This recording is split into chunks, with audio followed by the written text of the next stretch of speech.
I thank IIT Kanpur, Professor Kamle, and my destiny that brings me here.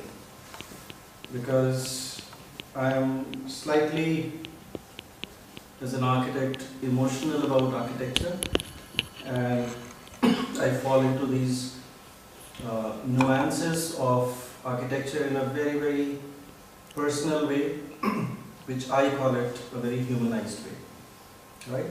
So I'm not here really to kind of talk really on architecture and portray that, but yes, I must admit that I am today standing in the shelters of somebody whom we consider as a master Indian architect, one of the very, very early ones, Mr. Kanvinde, who is even considered as one of the founders of modern Indian architecture, right? So for those of us who may not know this, despite all challenges or experiences that you may be facing on living here, which are challenges of life, not necessarily only of architecture, right? So I owe my, I would say, tribute to the late Professor Achyut Kanvinde, under whose campus I get this opportunity to do these sharings, which definitely make me slightly emotional because they were masters. We have, I would say, no guts to talk about our masters except for trying to learn from them and seeking their own inspiration to look back into their own works, right? Today I stand before you also from the cell of persons with disabilities known as CDAP at IIT Kanpur, which brings me here, I believe, for a different purpose. Though that purpose uses architecture as a medium, not necessarily as a goal. Because the goal is to make learning inclusive for everyone. And are we excluding someone? Probably we don't even know, right? So we are actually sitting here to look and experience for our own selves of what are we doing. A question which I don't think should bother only educationists, only architects, only policymakers, or only administrators. I think as long as we think we are able enough to be called a citizen of any nation, I think that's a question that concerns all of us. So I will try to be slightly more generalistic in that space, not trying to be professing a discipline for every one of us.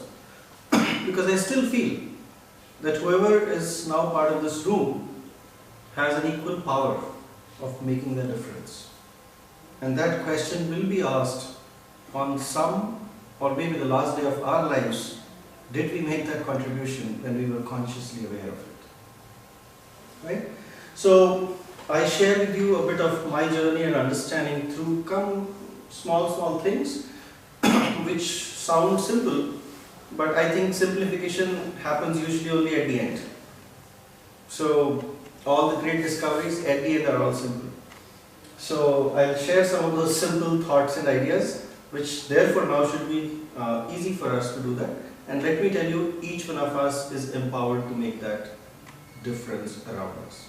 Right? So I take this title basically as accessibility and inclusion of educational campuses. To give a quick little background to this, yes, my background is architecture. I teach architecture at IIT Roorkee. But architecture has been looked at, as you must also see, either as a profession, which is to be professed for making buildings make them look elegant, smart, functionally good for whatever purpose. That's one way of looking at it, which gives us a very, very visual-centric approach. So we look at it as a form-centered thing. The second way which happens architecture is when you start looking at it as space-centric, which means you start looking at the emptiness, the volumes, which doesn't have a form, but which you sculpt through a form. Right? So a chair is occupying a space, but within which some volume is there, and it's that missing volume is in which you sit. Right? So the chair is not usable by virtue of the form, but by the empty space, and likewise this classroom becomes a classroom by its emptiness, not by its form alone. So form gives its emptiness in which we function, and then there comes the third level, which I think is the people. So most often what we study, I am sure in engineering also you study, and I question our pedagogy also in engineering, that how can we sustain for 4 years of engineering or any discipline? How many courses do we have which talk about people?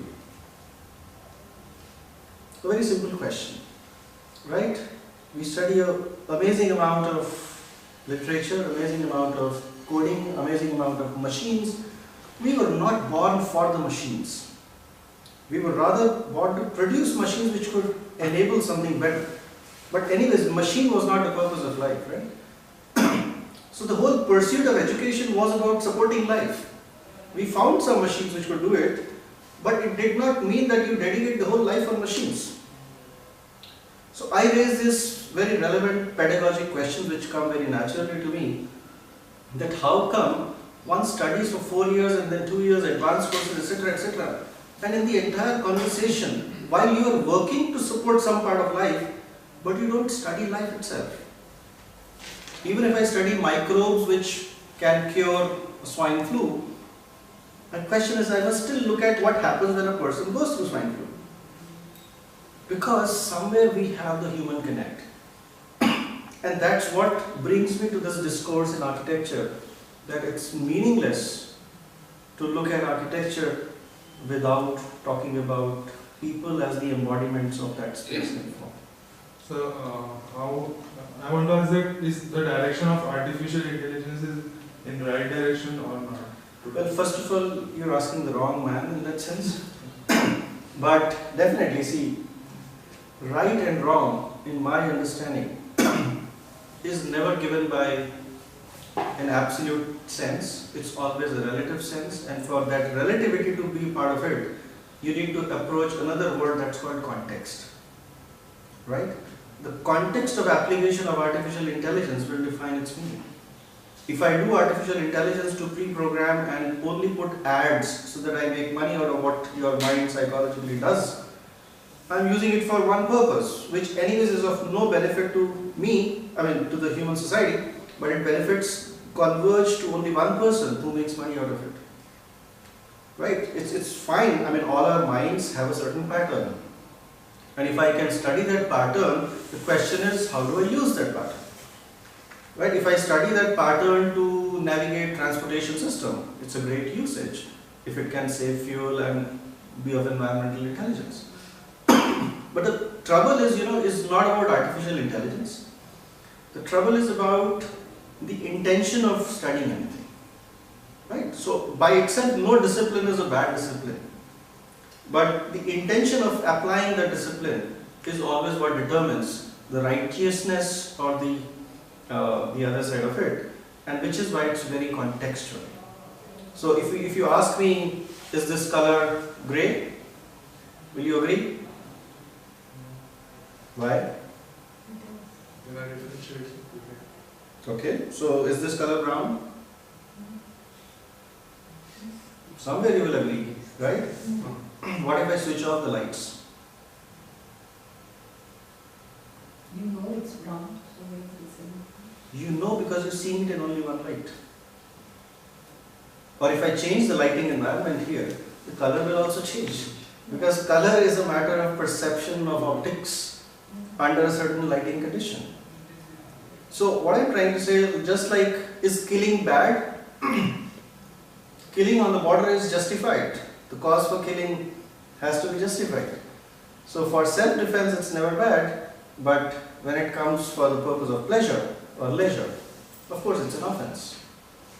So anyways, so the point I was making here is that the purpose of architecture, at the end, to my simple understanding, is to enable lives.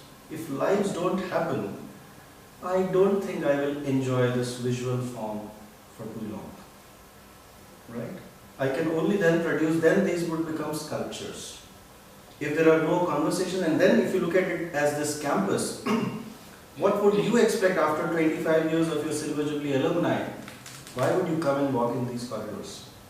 These corridors will talk to you about the gossips that made you who you are. Right? These corridors might give you some of those nuances of those plants or those trees around which you might have ran around and played some pranks. So it would not be about just the built form. It would be about the spaces that you've shared with your fellow mates, which built the story of your own life. Right? So I'll not digress further, but I'll therefore quickly move to this part, as we have promised that we want to put it in 3 sessions, quick ones. First is to make this talk slightly interactive, but since I think we are running like half an hour late, I'll try and quickly show you a couple of things and tease some of those ideas. Then we might do something hands-on, and then I think let's revert back and you will all tell us what could we take it from here and forward. So I pose basically 2 simple questions. First one, why and how do some of us get excluded from the word education? I'm not getting into now defining education, which we can debate for hours. I'm talking right now, let's say, for a simple example. But before I ask this question, you have to raise further questions. Do we even think that somebody has not been able to come to, say for that matter, right now I'll take an example of IIT Kanpur campus. Yes? We will justify that very rightly. Those of them who did not clear the JEE exam definitely had to be excluded, right? And we justified that exclusion. Great enough. And if I ask you, what about those who did not get the opportunity to write the exam? Where would you put them? Right? You would ask, can somebody be denied the opportunity to write an exam? Well, yes, that's what we're talking about. Right? And it's not just the opportunity to write the exam, the story starts much behind.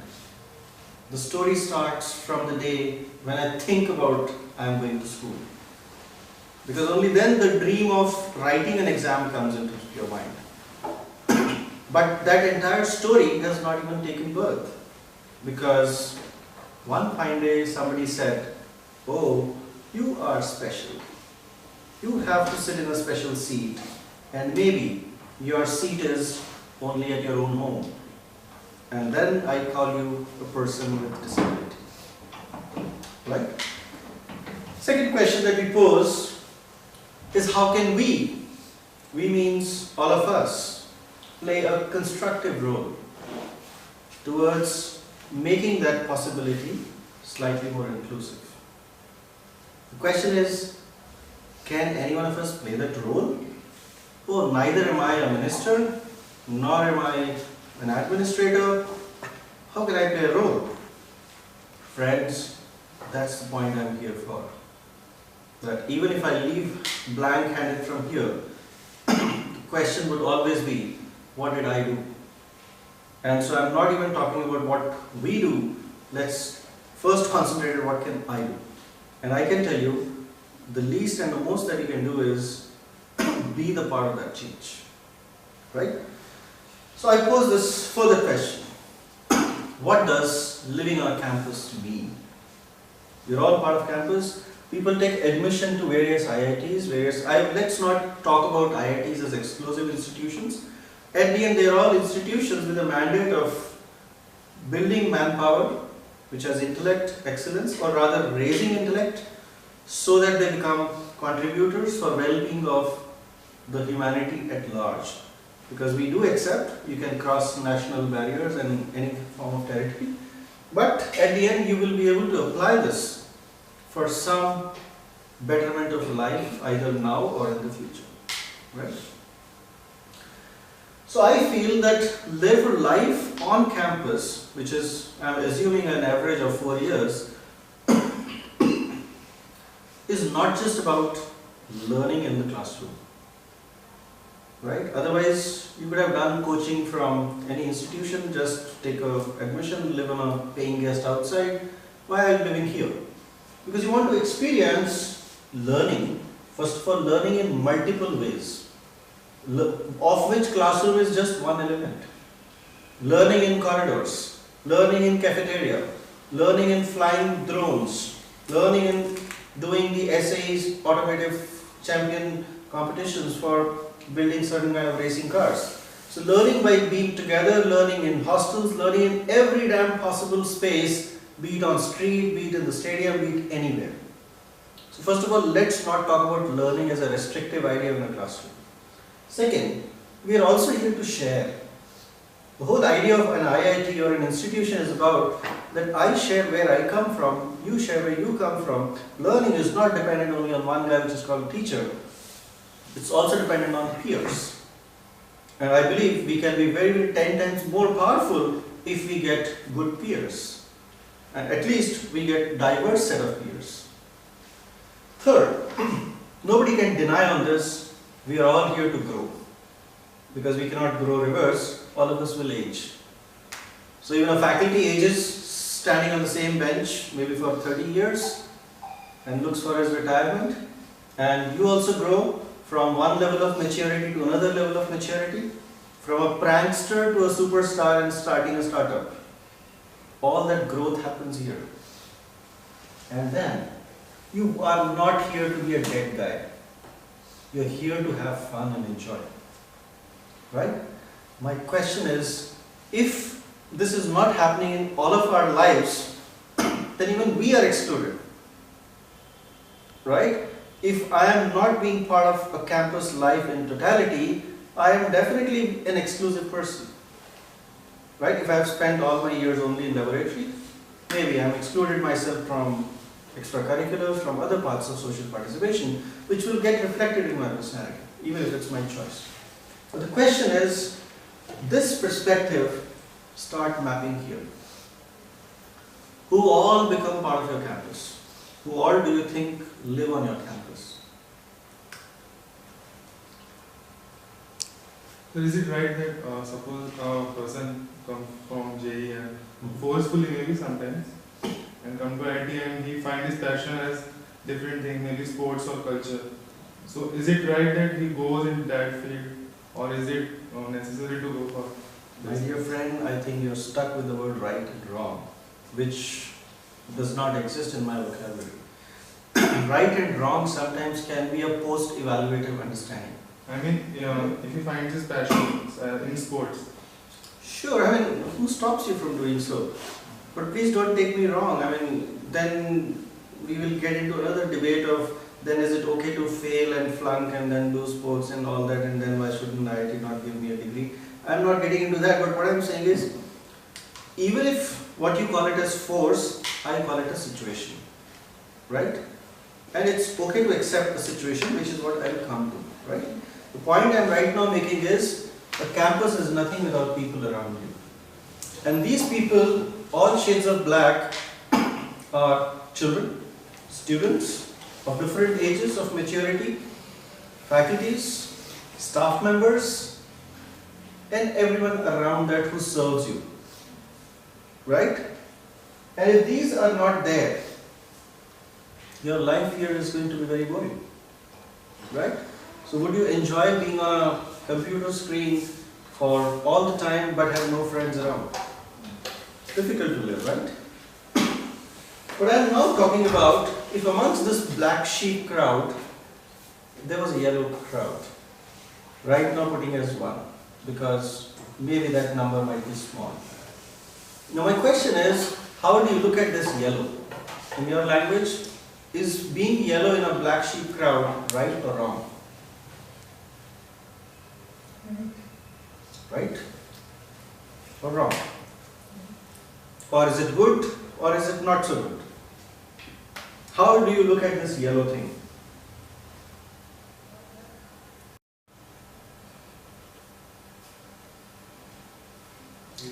There is, let me, I think, settle down with a statement.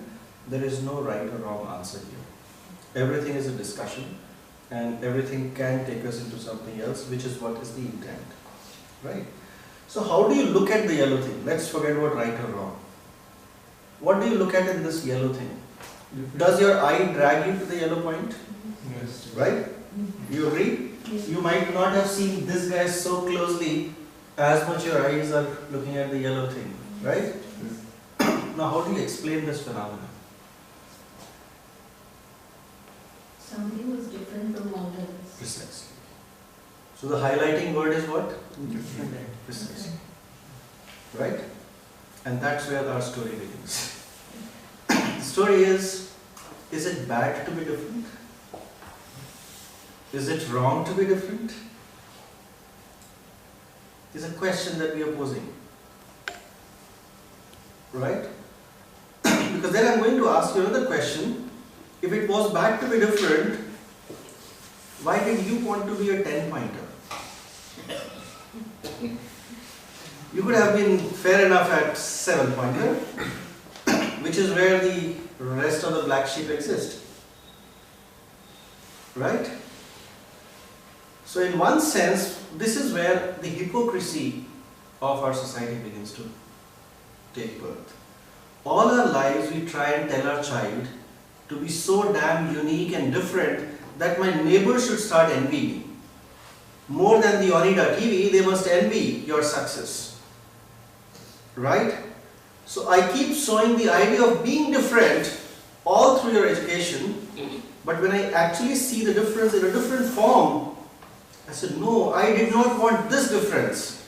I wanted only this kind of difference. We negate our own theories. And that's what I call as hypocrisy. Right? When you celebrated difference of giving other people a shock that no boss, I am better than you, the question is what happened when one fine day you broke your leg? Right? Have you seen, I have seen in most events, the most insignificant things interest me a lot. So for example, I see how the chief guest has been worshipped with a lot of interesting bouquets.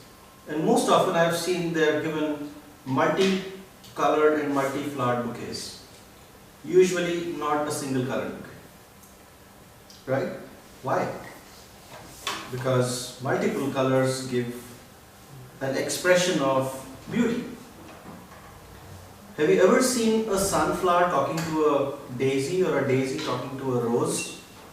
That no, you don't look so beautiful. Today is my day. Right? You see all of them existing fine in the same garden, and rather that's why you go to the garden. Right? If the garden only had no flowers, you wouldn't call it a garden in the first place. And if you go back to 1836 or so, when Mr. Frobel, the philosopher who gave in the world the concept of kindergarten, children being nurtured in a garden of education, right? Which we have borrowed, inherited that concept from Germany rather, of KGs. The question is, it was about nurturing diversity of children in the same garden. Have you ever questioned, I see these wonders that on the same brown mud, at least mud has a similar color, if not the same, but I see different crops grow from the same mud. I'm surprised. We just say seasons. What has changed in the season? Mud color is the same. Only temperature and other winds have changed, but rest is the same. So one fine day you see rice growing there, another day you see something else growing there. Amazing, isn't it? When we see difference happening on the same soil, how does it happen in our world that we negate the same difference when it comes to my own self? Right? Because we do not want to see the difference in certain forms, and that reason I want to tell you is only my hypothetical analysis is because we have shaped our environments with some challenges. I'm sorry, but I'll digress a bit here. Why did our society have trouble with a girl child? Child was perfect. More perfect than man, if I can say so today. Right? But the trouble was because the rest of the society had built a taboo around it, that we started following a norm that no, to have a girl child is not fair. And then we had to run multi-billion-dollar campaigns to bloody tell us that to have a girl child is fine? I wonder, what is this world we are talking about? But anyways, as a wake-up call, we exist in that world. We are the world. And therefore, we have to master this perspective, and if not the intellectual beings in this audience, who else will?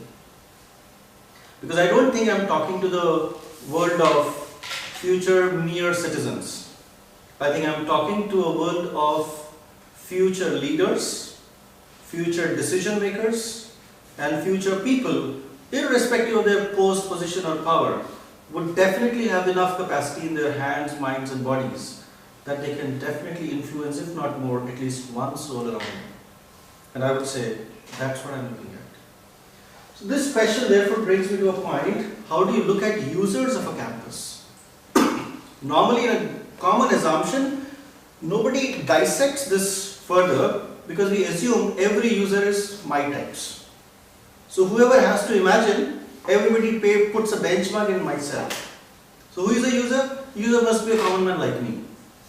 But there is no one else other than me who exists, who is like me. Right? So we have got restricted so much, and therefore I classify users like this. You can classify them on age, gender, and in as many ways of further parameters, including economics, society, religion, caste, height, weight, and as many parameters you want to add into your computer algorithm. Classify humans.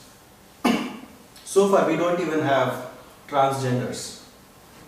I'm just giving you a scenario. You might today feel it's absurd, but I don't think we are too far from a time we'll have to start thinking about it.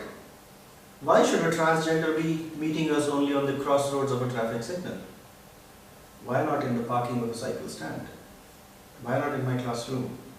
And the question would be, which hostel would you put them in? Which washroom would you send them to? The question would be, how do they exist? Is it their problem? Just that they were different, fine. My question is, who's responsible for that difference? Right? We accept the same nature. When it comes to flowers, we don't say, no, don't give me the yellow one. Take it yourself. But when it comes to life, we become so selective. It's not fair, no? And that's what we are talking about. So when we are building around it, and when you're building for so many of them, I have a simple question here. Why can't we ask them? How much do you need? A child can respond, an adult can respond, a male or female can respond. And this understanding, I believe we as architects and other parts of the society have to sit together to tailor. Let's not put it only on one shoulder, because one shoulder will not be able to deliver it. Let's take it on our shoulders so that we can together deliver it. And this requires, for example, if you go to a doctor, he has to diagnose you of some pain, you have to equally participate in answering the questions. So the first step actually is, how do you frame the requirements? If you don't tell correctly, pain started when, where exactly is it happening, how frequent does it happen, what is the intensity of it? Sometimes great medicine can be practiced in a very non-invasive way, which we call it as oral cures. Right? Surgery is not the first rule of practice. Surgery is only when things reach to a point when nothing else can be done. So I look at buildings quite like medicine. How can I advise? By doing minimum damage. That you don't even have to pick a chisel or a hammer. But for that the answer is plan well. Right? But if you have not planned well, you have reached in an advanced stage of cure, I might have to cut something, stitch something, and then you'll have to accept it. May not look nice, but that's the way. Right? So here is the challenge that we've been talking about, the journey of from being different to being unique. All of us want to be unique, but none of us wants to be different. Right? Rather, when we select our friends, tell me how many of us select the friends with an algorithm that all my friends have to be different from me. Rather, we put the algorithm so intelligently that only those who are like me become my friends. So it's an artificial, no, it's a natural intelligence syndrome which builds around such magnets, and people form a certain group of society. And therefore you have societies which have similar traits which can be studied artificially also to understand consumer patterns, behavioral patterns, etc. And one can employ certain tactics to do so. So this figure, if you know, by Leonardo da Vinci, known as the perfect man, like this, right, has continued for centuries to guide who the central user is, which is called as the perfect man. But now we say, let's look at this perfect picture as this, right? But unfortunately, it was missed out in our own syllabus. Nobody talked about it, so nobody ever did it. And therefore, what we got was always something for this perfect guy, on which I have to tell you a small little story here. I think something to do with the US World War aircrafts, after which they had some series of, in the trials of some Air Force fighter jets, some series of air crashes. Pilots could safely eject. But the question ran into a serious investigation, what's wrong with our planes? So, typical engineering way, problem can be two ways. Either the pilot was not operating fine, or there's a problem with the machine. They analyzed the machine, they said machine is perfect. Then they analyzed the training patterns of the pilots and checked the black box, etc., etc. They found even that was fine. The question is, where is it going wrong? They had some new young recruits in the Air Force, and one young guy says, can I also join the investigation? So he was somehow allowed, and then they found that the cockpit seats and the controls within which all this happens had to be studied. So they said, okay, how did the ergonomics of this actually comes into picture? For those of you who may not be familiar with this term, it's basically something to do with human comfort, just as in chair. So how long can you sit in this chair? It may be comfortable for half an hour, 1 hour, 2 hours, but if I ask you to do 5 hours, you'll say it's prison, right? So they found that the cockpit chairs and things were designed for something called as the average size of a pilot. But then the question was, of the entire fleet of pilots, which pilot has that average body size? It was nobody. If I ask you, what is the average height of people in this classroom, and how will we decide this chair size? I don't think anybody is exactly the same as chair size, right? Because then the concept of median and mode comes into picture, right? If you were to design a railway station door, whose height will you look at? Our height is 5 feet, maximum 6 feet. Why do we have 8 feet, 10 feet high doors? Because you look at the highest possible height, which is the porter with the luggage also. And maybe sometimes a service staircase, which they might have to use to check the electrical points or even the tube lights up there, which also has to move through the same door, right? Exactly the same analogy goes here. Like if this is high, it can be low also. So how do I decide the table height? If a person with wheelchair comes here, which height would be perfect? I don't know if it was considered when this table was in position, right? I am quite sure that the stage when it was being designed and this curve, this thing got missed out. My job is not to critique, but my job is how can we look at lecture halls later on, right? But let me also tell you, globally there are situations which happen like this, and you find this from Netherlands, where a signboard says two kinds of entrances. One is an entrance which says entrance, another becomes a special entrance which says entrance disabled, which means somebody has to come from a side entry, service entry. And this is where the idea of difference takes birth in buildings, right? Let's come to India. Does anyone of you know this guy? Karthik? Yes. Our must know. Maybe for others who do not know, Karthik is one interesting case, I would say. But if I look at it by being in his own shoes, I would say it would be a very frustrating case, but Karthik has maintained very, I would say, importantly, a very positive and a cool situation all through. Karthik was one guy who is vision impaired, blind, studied in Delhi and wanted to write an IIT exam. Till it was realized that he cannot write an IIT exam because there is no IIT exam which is designed for people with complete blindness. Right? So he lost the opportunity to write an exam rather than failing in it or not succeeding in it. Right? So he was excluded. And where did Karthik go? So he went to Stanford. Right? Because Stanford had doors open. They had mechanisms to test him. And they had mechanisms to educate him. And so today Karthik is a biomedical engineer from Stanford. Right? I can give you another name, Shrikant Bolanka. Right?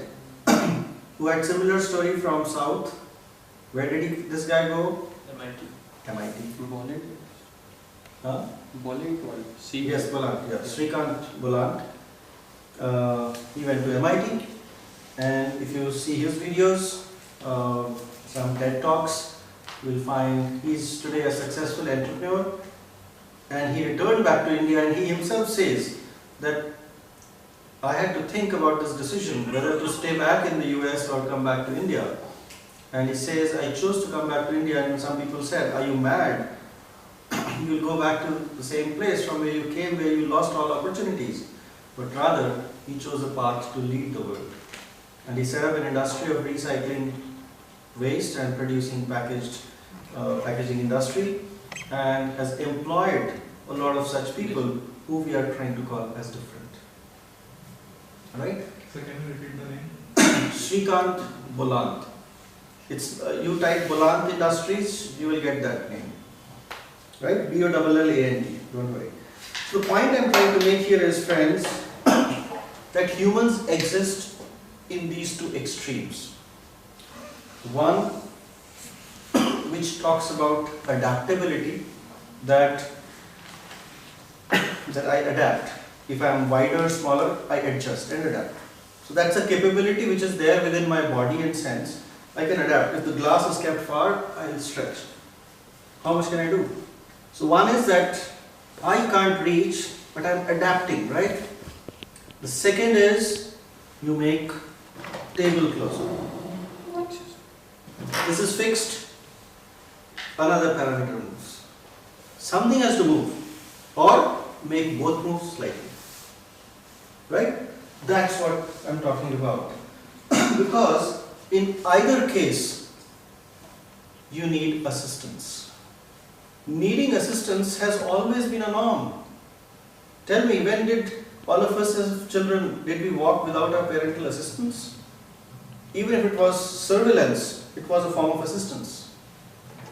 Right? The question is that assistance should come in a form that should not lower my dignity. Right? If you start giving me assistance when I don't need it, it's stupid. And when I need it, you give it to me in a form that's unacceptable. It's like, have you ever given a gift like, take it? Do you go on birthday with such a frown and say, here is your gift, give me my food and let me have the cake and go? No, no.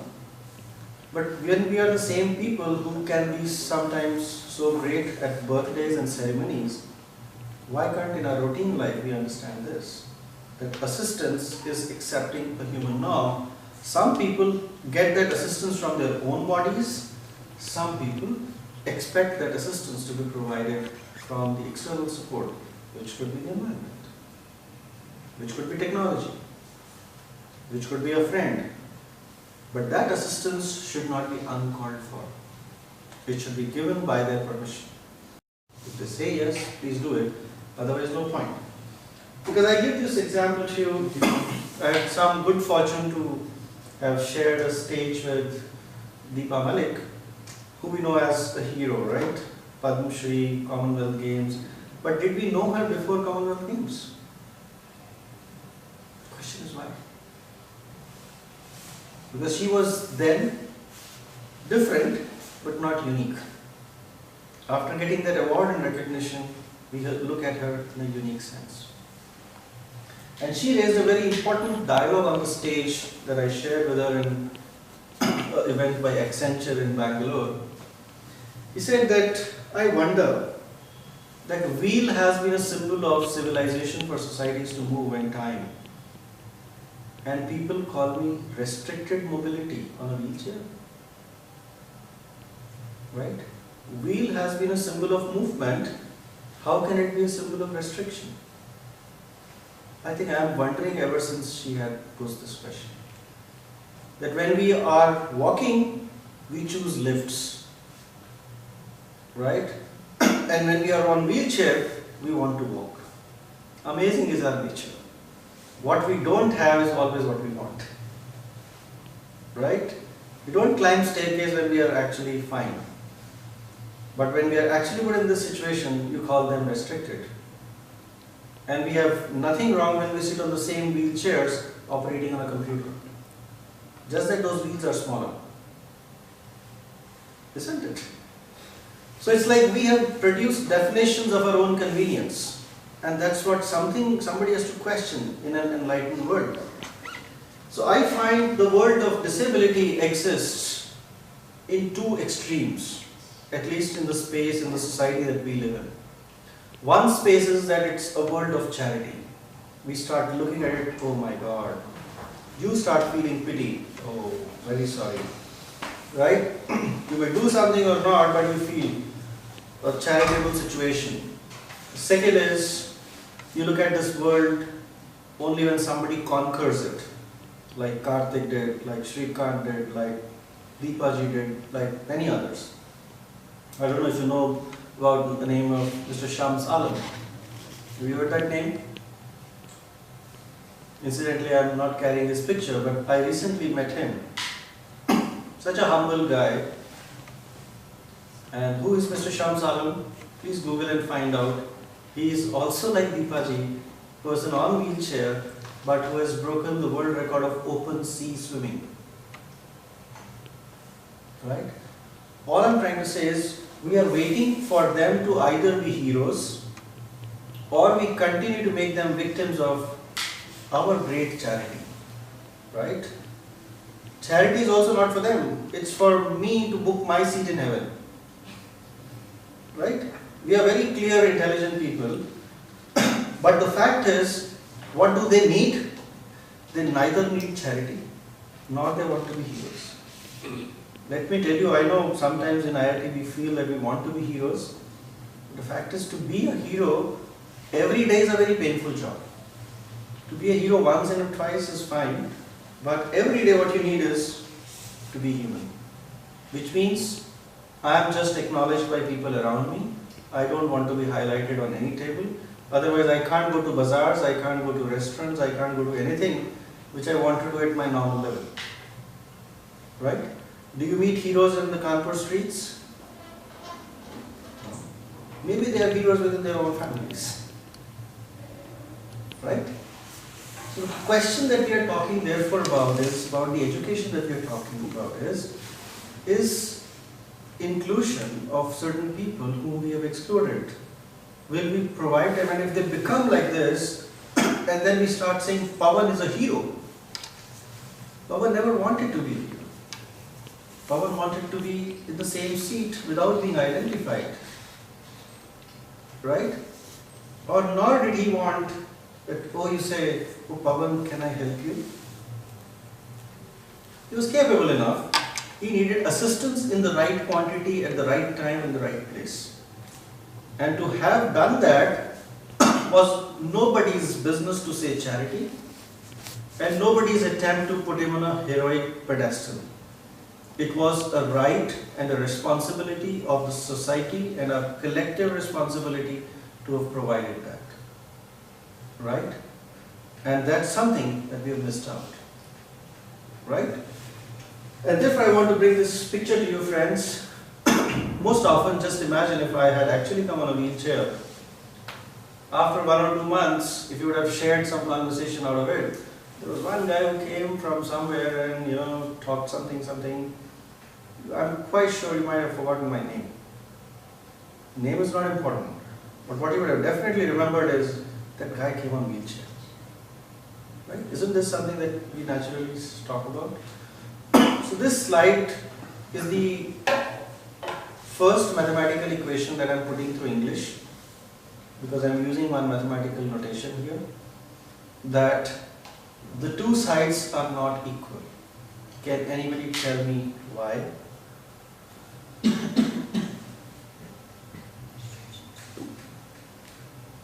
Or does how do you think about it? Disability is not physical, it is mental. So what? So you say mental person with mental issues? Is there a difference? I'm just trying to impress upon you friends, thought and language shape my actions. Right? What is that equation? The equation you right now forget about between this. You have to put the sign of a mathematical notation here to equate the two sides. My hypothesis is that the two are not equal. I am raising a question, first of all, whether you agree or not. How many of you agree? Nobody, right? So if you do not agree, then I need an answer from you. Why? No, sir. I want to know what is the equation meaning? What is it? This is the equal to sign. Disabled person is asking how to read out the equation. Read out the equation. Okay, I'll read out. It's disabled person. I'll pose it in a question. This is a linguistic equation. Is a disabled person equal to a person with disability? That's the equation. Is a disabled person equal to a person with disability? I would say like it is like an unhappy person and person with some sort of who is in a state of unhappy. It's like a state. There it is like we are giving them a stamp where it is a disabled person. And then we are saying that okay, he's a person Yes. with disability. So we are actually pointing to the person. We are not Yes. giving him a stamp. Yes. I I take your thing and you're absolutely fine, I would say.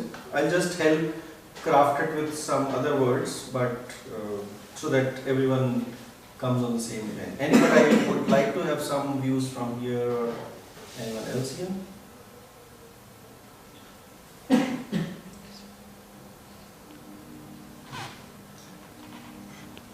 You've never seen equations in English, right? I know you're all mathematics people. But this is an important equation which I find in equation 1, on the left hand side of the equation, my disability is my identity, right? In simple words, please replace the word person with my name, Gaurav. So if I come on wheelchair, you say that disabled guy, is coming to the class.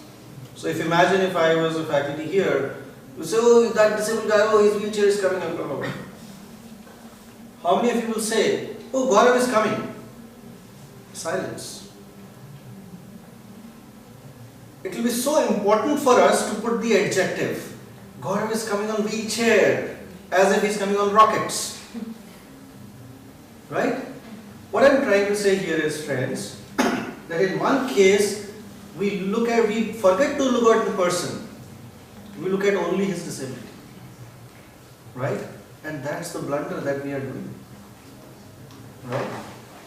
We have forgotten to look at them as individuals first, and then add a suffix that an individual has some needs. It's okay. Is it wrong to have a need? No. If I ask you, is mobile a need or a necessity? For some of you, it is still a luxury. Your life goes on. But for some of you, it has become a necessity, whose life happens because of it. So it's difficult to generalize. But the point we are making here is, make sure the person is important. His disability is the secondary subject. But in getting that possibility here, we need to talk about the environment in which he lives. Right? And this could be under several situations. Now all of us who are sitting here, we might have a couple of our friends who could be grouped under a category of disability. I'll not take too long to explain upon that, but I just want to highlight is, friends, those of us who think who are perfect, like that Vitruvian Leonardo da Vinci man, here is a good news and a change for you, that all of us are disabled. Those of us who think who are perfect and able-bodied, please classify yourself as like a tablet. Please call yourself tab, which is temporarily able-bodied.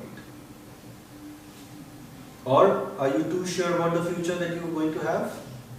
I am not, with the best of intellect that you may have around. So friends, therefore what we are talking about means to us something rather than to them something else. We are talking about our own selves, our own future, which I don't know what will my situation be. Just imagine the house that you're living in. Tomorrow if you get a fracture, will you be the same? Will you manage to move around? Will you run around and come to the classes the same way? If not, then you have to look at these scenarios as normal situations. For you, going to a class might take 10 minutes. Try that on a wheelchair. Right now you will only look at it as a wheeling device, as a stigma, but I say you look at your muscular strength when you wheel yourself. Look at the cycle which you have to maintain by pumping air in it. Some of us who are lazy therefore avoid cycle, right? And look at the amount of time that you need to move in and out, and you still have 24 hours to perform in the same race, right? You want people to perform at that peak and still compete with you in a JE and still be called, no, your rank is low. So let's build an equal plane first, right? And then these are situations which happen in our built environments, in our settings. Of course, I'm showing you some international images right now. And these are what I would call as situational disabilities. Is the child disabled? Is the mom disabled? Is the man disabled? Then why are they lifting it? So the question is the staircase wrong? No. Stairs have to be built like stairs. But yes, if the built form also had a provision of a lift, maybe they could have managed another way. So it's the context, it's the situation, and which brings us therefore to understand that these three words are not the same. Impairment, disability and handicap are three different words with three different meanings, which I don't think I'll now go into it. But a simple thing that I want to tell you here is that there are two ways to look at it. One way is to look at the problem in the person. The second way is to look at the problem in the environment in which that person lives. Right? If you are doctors, please go ahead and look at all the problems in the person. Right? If you are not, then please stop talking about that as your business. Our business is about then looking at the environment. And even if we are not architects, planners, etc., we are talking also about the social environment, right? If somebody puts a banana peel on the footpath, that's also an environmental situation. What are we doing about that? You can also slip, and a person with vision impairment is at higher probability of slipping, right? So likewise, we have to look at situations and then understand by a quick theory that there was a linear understanding that impairment leads to disability, disability leads to handicap. Handicap does not happen immediately, but this theory got revised by WHO from 1980s to 2001 when it added two variables that people cannot become handicapped without the interplay of these two parameters. One is the personal parameter and second is the environmental parameter. So for example, if I send you to Kanpur and somebody steals your wallet, now how do you come back? You said you're able-bodied, right? And you have everything fine. So what happens?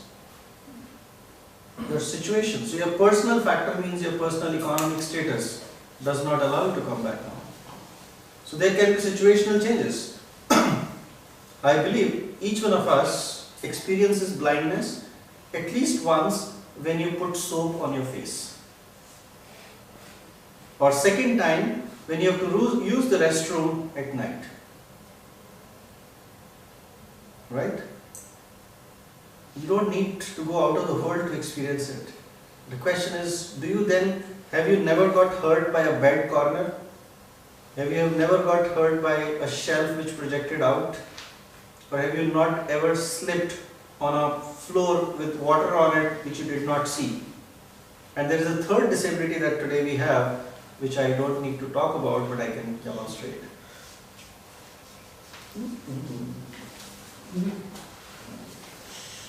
Right? Which has created a new need, that signage should not be hung, should be on the floor. And people have started doing that. In Moscow train station you find signage on the floor. I find it very high. So today on the road, I was driving my car. A person started walking by the footpath and slowly he was in the middle of the road. And I stopped the car. He didn't realize that he was about to bump on. It was that bad. He was on a high. On a WhatsApp exchange. I don't know what it was.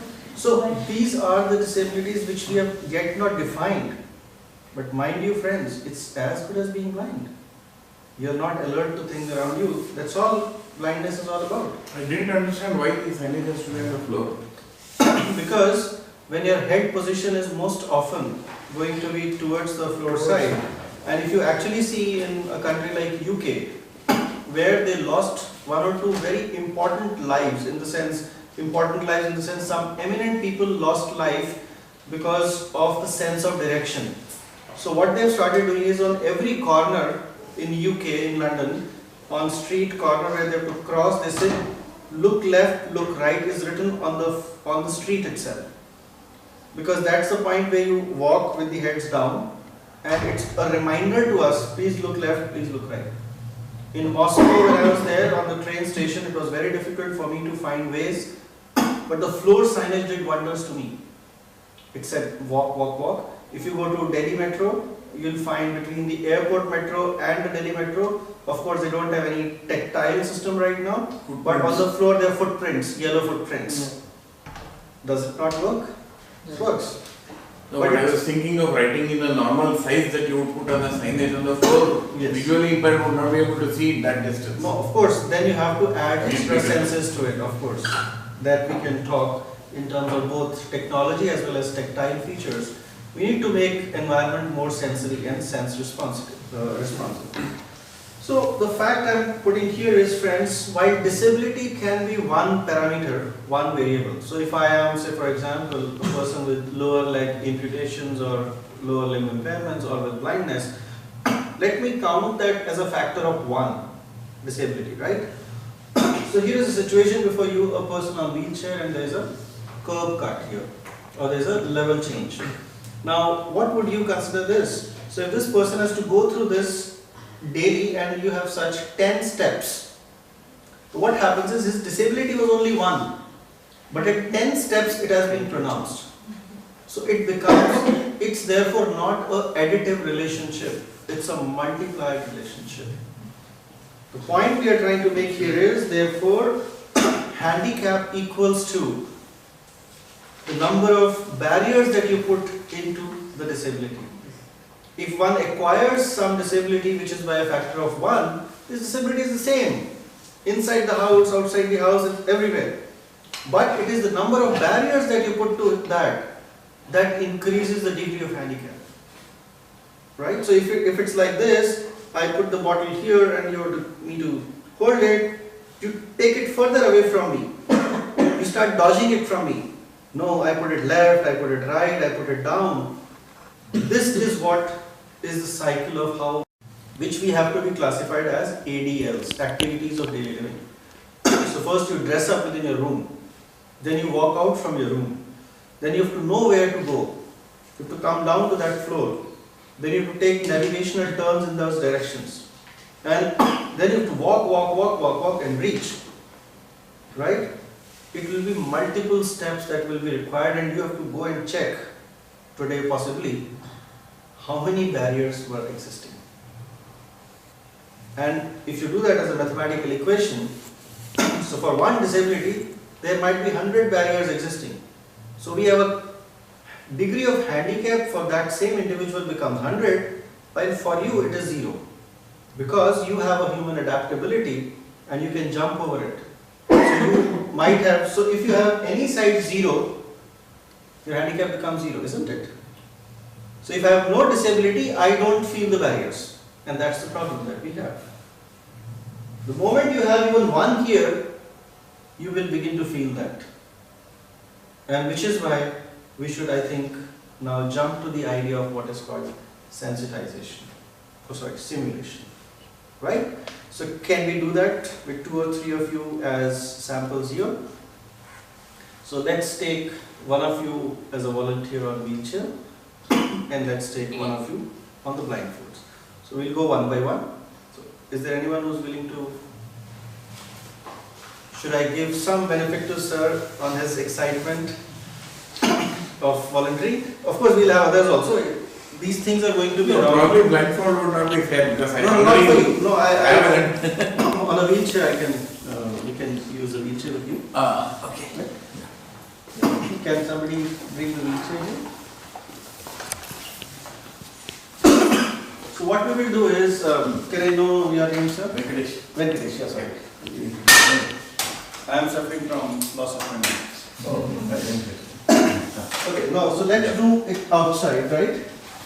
But Venkatesh sir will come from outside into this class. He is going to be our new class companion. Great? How do I use the wheelchair? Yeah. No problem. So we will then start over. Door and so many movements. Yeah, so let's see Joy. And we will understand. Lakshmi. So guys can come. It's a hand job.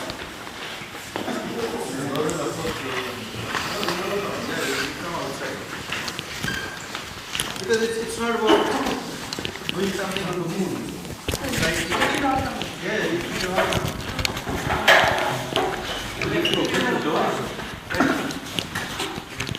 Let's take a look. Yeah, fine. Let it be whatever way it is. Right now, open this door. right now not. Simulation is based on reality, not on created situations. This is how the world is. Sir, the door will open in 5 minutes. You can come outside here. Okay. Great. It's great to be doing this experiment here. Thank you once again. So let's have the honor of telling meditation. These are the footrests. And he can put your feet on this. Okay. Let's give him a joyride. No, I am supposed to go in on my No. Yes, okay. Let's take you away.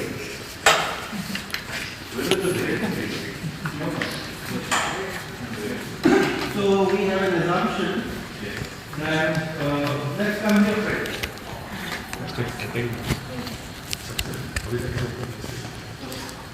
So we assume that you would walk in till this point. And before going to the class, he said, "Oh, let me have some glass of water." Right? So first you have to think where it is. But anyway, since I saw it, so I could take that risk.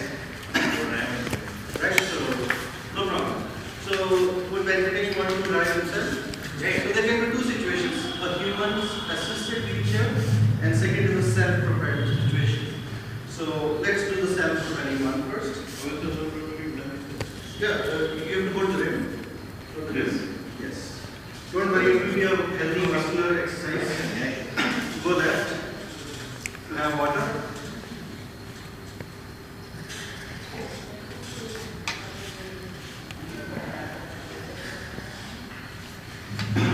I'm giving you situations here, friends.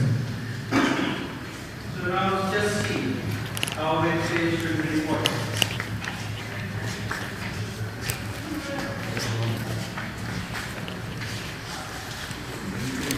I'm pretty sure he's going to wet himself. Not with that.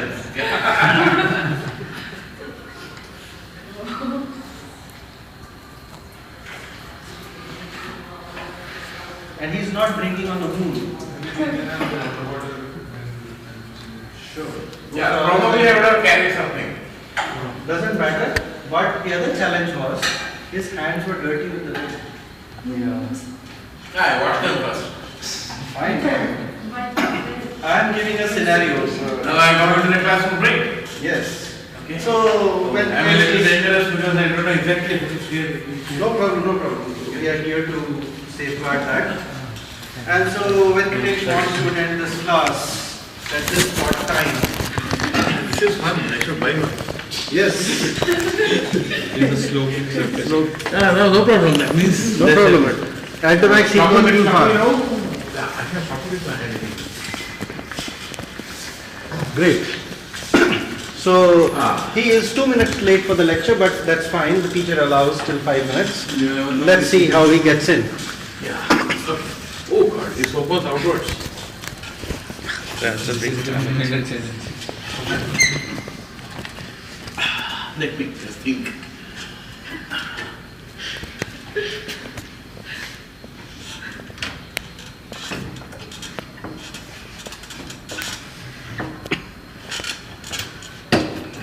If the teacher doesn't know who's outside, he's saying, who's there doing some mischief on the door? Possible, right? Yeah. And that's a job of a hero. And the class will make a round of applause. I still haven't got any hooks. Yes, but for your effort. Oh, it's too small. Gate automatically बंद हो रहा है. Now we would never see the door as a barrier, isn't it? We said, wow, it's a wonderful door. I think यहाँ पे. No, it won't work. It won't work because his front wheels have a swivel category. But what did you see in this? I can draw it on the board later for a simulation. And let's move inside. And now, since he has joined in late, where would he like to sit? Let's see, where does he choose to sit? I chose the most convenient place where it started. You want to go further? Yes. Yeah, okay. Surely. 1 second. So now, Yeah. Venkatesh has only 2 viewpoints. And that is either this extreme or that extreme. Yeah, the middle is not proper, right? Right? So Venkatesh can only sit in this corner, which also is not fine because he blocks the eye. And he doesn't have another space kind of. Right? So what he does is, so if the teacher is teaching from here, he might face some viewing angle challenges. And if the teacher is on this, then also he will have challenges. It's not the perfect cone of vision for us to see. And even if the best choice, sometimes to encourage, the teacher will say, oh, come solve this. And even if you want, please be careful. Please be careful. Yeah. So if the teacher wants to give equal opportunity to all, come, who will solve this will get 2 marks extra. Right? So for Venkatesh, he cannot participate. Right? So the opportunity of 2 marks. Marks can still come. 2 marks now for what? I said, now if a faculty is demonstrating something and comes to a point of an equation where he wants to pose a challenge to the class that, okay, 2 cents or 2 marks credit for this, who solves it here. So Venkatesh loses the Can't come there. Come there. In fact, I was thinking, what happens to wheelchair people at a simple step like this? I'll come to the They have to solution. come off and crawl over. Don't worry, I'm not giving you problems alone. But the first job is, do we see them as issues? Yeah, that Because- I think is the real thing. The main thing, the moment you start seeing them, I hope if you see and then do nothing, then you have to remind of Helen Keller. That the problem is not that the people have blindness, but it's the problem is that sighted people lack vision. Right? And it is only that job that I am trying to do. Right? So which is not about building on the Mars or on the moon, but on existing here itself. Right? And just imagine, this is only one way of part of the situation, where you saw him struggling physically. Can you imagine this struggle multiplied by number of days and the amount of emotional trauma that one has to undergo? That when he walks into a door, it is almost a sight of heroism, short of an applause. Right? But worth an applause. Would you like to be a student like that? I think there is another side to it, which is that if you face it daily and often, Yes.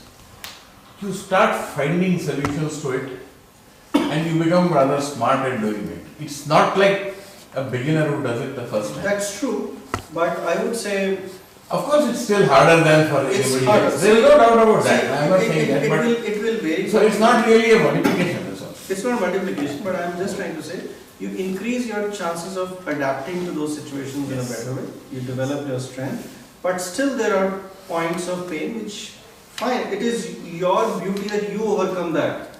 But the world unfortunately doesn't see it in that light. Yeah. So we wish that both sides make that progress, but right now we are talking about our role, who are usually in the role of taking those decisions. Right? And first decision is not design. First decision is making the right requirements. Right? Which is a stage often missed when we plan the reforms. I'm talking even about planning a house. Make sure in case you do so for your own self or someone else in your life, please advise that design for your future self, and your future self is not going to be as fit as it was today. Right? Look for multiple situations where it can be resolved. So let me give you a small demonstration here about this door situation. So first of all, we walked in from a situation like this. This was a ramp, and then this was a door.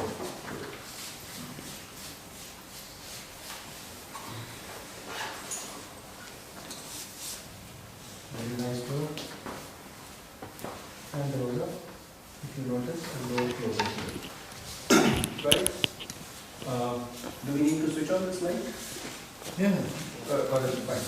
So, and here was the water cooler with the tap on which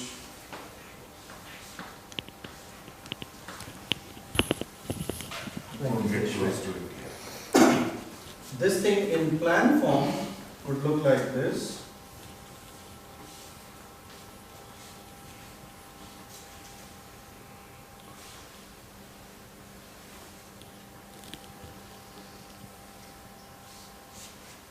Right, so this is the door situation, and in 3 dimension, if I do this, it's going to be like this,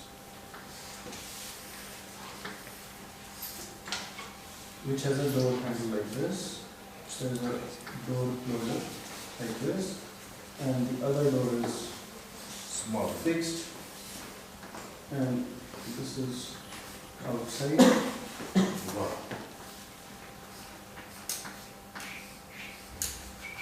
Some blankers, right? And here was Venkatesh parked in his wheelchair, trying to pull this.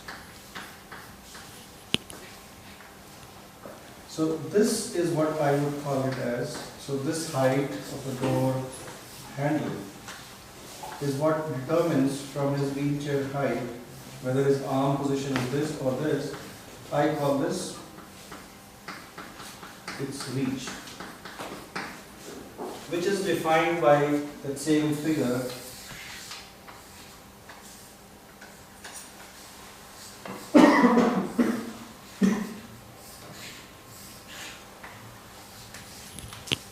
That human figure. So when I am like this, I can reach till this point. But when I am on a wheelchair, my horizontal and vertical reach. Limited. Oh, that's why you have long handled door. That's precisely I'm coming to. Now, if you put a small handle at one height, it's giving you only a certain degree of choice. But tomorrow there could be a short height professor, not just on a wheelchair, right? And he may want to also open. So for that, a simple solution could be to have a longer. That's not sufficient alone. Since this door is right now opening outwards, it's difficult to manage. There is a possibility of having two-way swings also in door these days.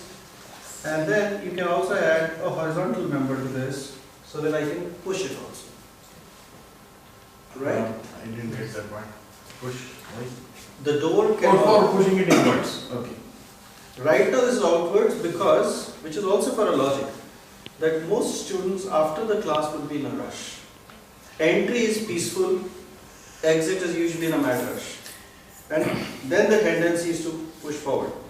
But then also this could be done inside. So gentlemen with wheelchair can actually push using a handle as well. Second thing, on the lower base, normally people say my doors will get bad if the wheelchair strikes and all. So a door normally can have an element below that's called a kick plate. Right? Imagine also a situation here. While we may do all this naming a person in wheelchair, let me tell you friends, it's not fair.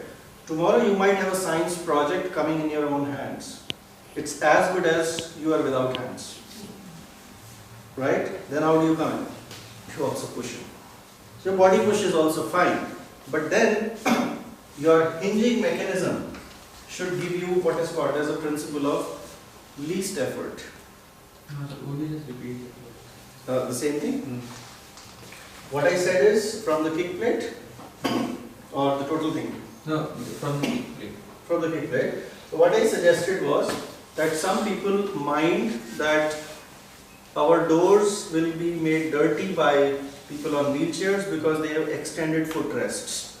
So sometimes if you have a nice wooden door in a hotel or in a maybe a director's office or somewhere, they may say, oh, you have put scratches on my door or something like that. So there is something what we call it as kick plate, which is up to like 6 inches or 9 inches depending upon your situation. Even in washroom doors we can put it. So that it is designed in a way that the wheelchair front foots can strike it and it's an abrasion free surface then.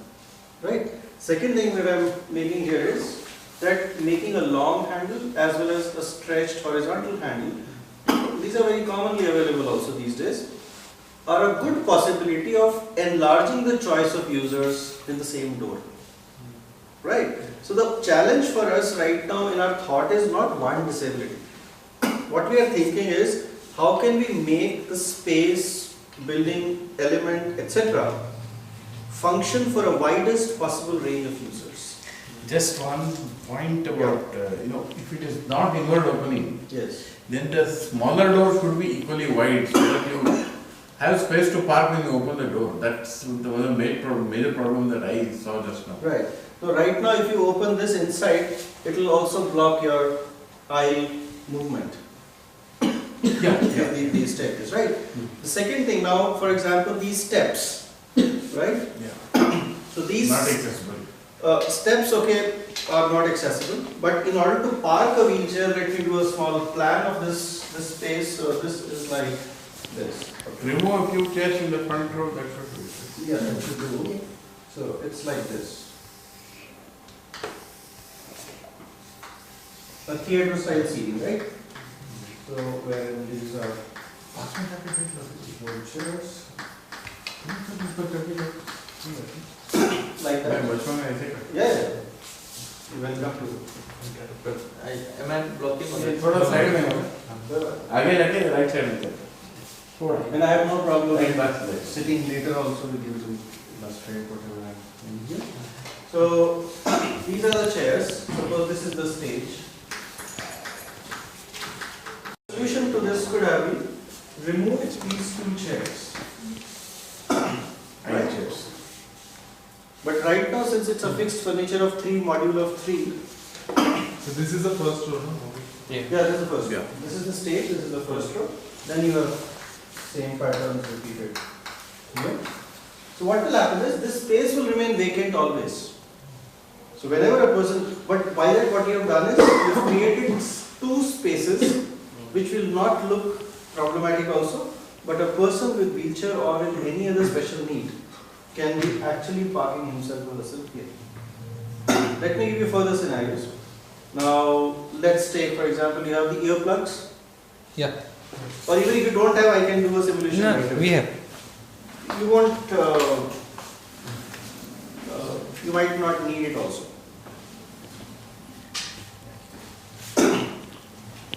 Anyone can wear it, I don't need it. Don't worry, even if you don't wear it, I am going to simulate it in such a way that everyone gets simulated on this. Don't worry. But anyways, one of you. एक कान में डालने से होगा नहीं. दोनों या तो खुला रखो, दोनों बंद रखो. Right? So guys, welcome to my class.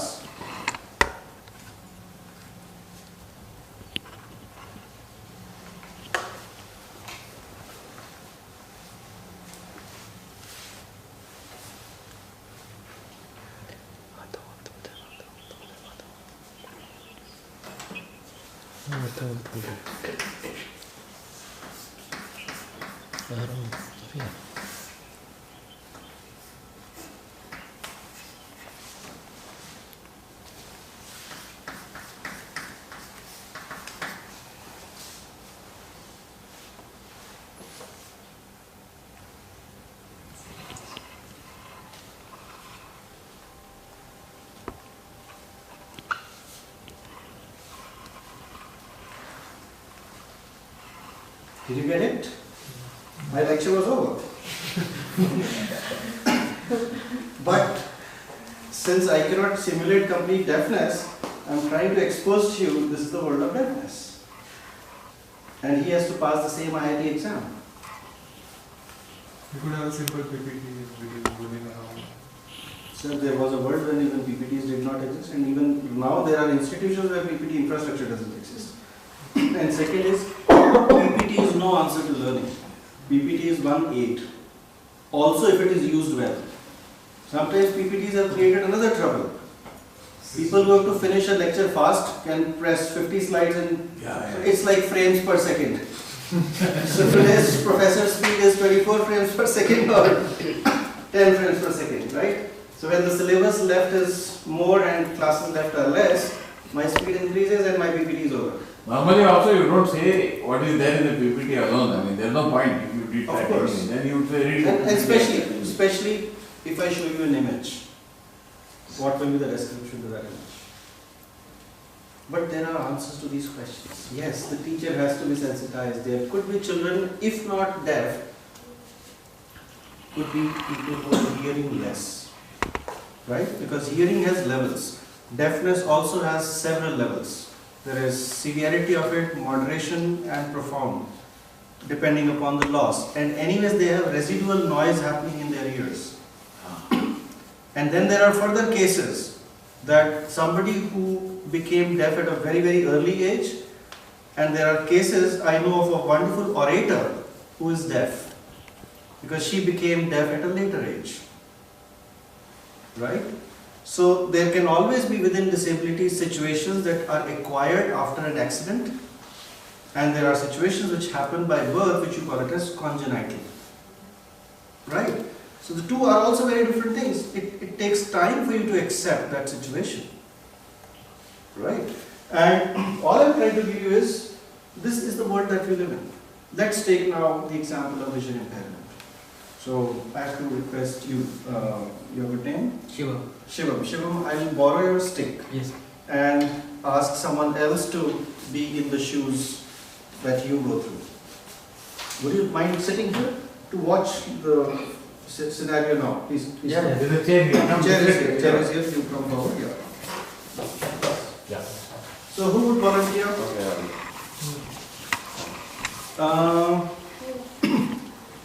You? You first be on that plan. And also you'll have to speak your name. Saurabh Jaiswal. Saurabh Jaiswal. Saurabh, you are in which discipline? Civil engineering. Great. So, please step down. Hold my hand. Yeah, step down. Perfect. So, you want to also see how Saurabh comes to his class? Let's take him out first. Let's take him out. Great. Great. Wonderful. Saurabh,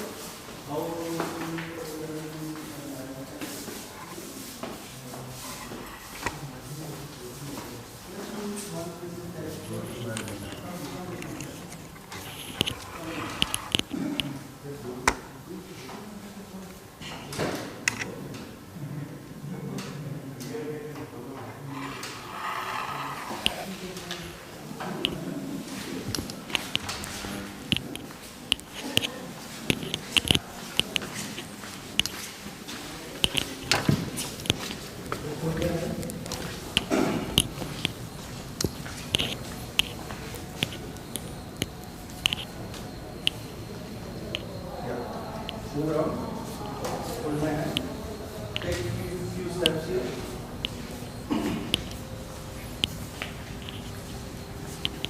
Take right.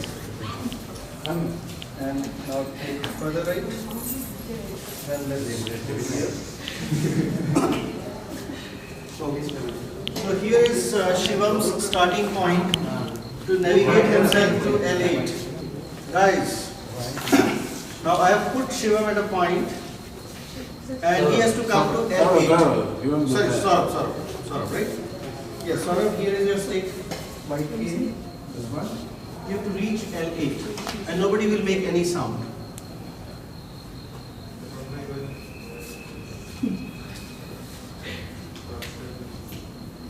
No, don't do anything. It's okay if you don't reach, that's okay. We are all simulating. Because guys, you all see where is the signage? Where is L8? Can you point by a finger?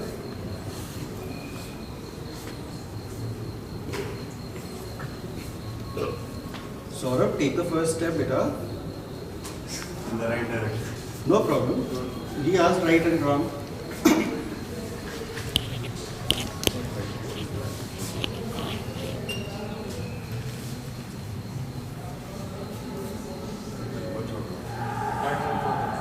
Why? What stops you? No direction. No direction, there are all directions. Every path leads us to the same point. Many different. Right? No matter what you practice, every path brings us to the same point. I want to try this also. Probably